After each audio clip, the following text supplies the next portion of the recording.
ওকে, আমি এখানে পড়ছি, তোমাদের সাথে না শেয়ার করে পারলাম না।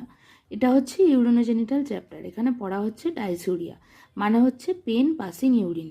এবং এই পেনটাকে বলা হচ্ছে কীরকম পেন না, এতটাই সাংঘাতিক পেন হয় মনে হবে যেন কেউ রেজার ব্লেড বা গ্লাস চালিয়ে দিচ্ছে। ঠিক আছে, এই রকম ব্যথা হয়। আচ্ছা, কখন হয় না, বেশিরভাগ সময় যখন লোয়ার ইউরিনারি ট্র্যাক্টে কোনো রকম ইনফেকশন হয় তখন হয়।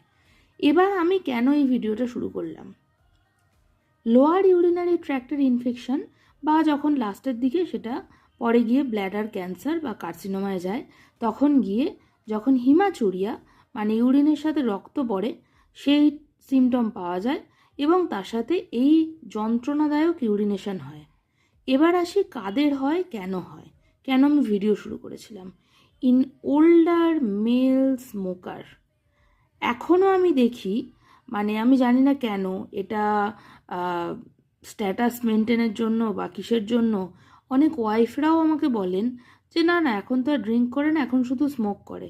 এই শুধু স্মোক করা আপনাকে ভবিষ্যতে কোন খারাপ জায়গায় নিয়ে যাবে তা আপনার কল্পনার বাইরে। বোঝা গেল?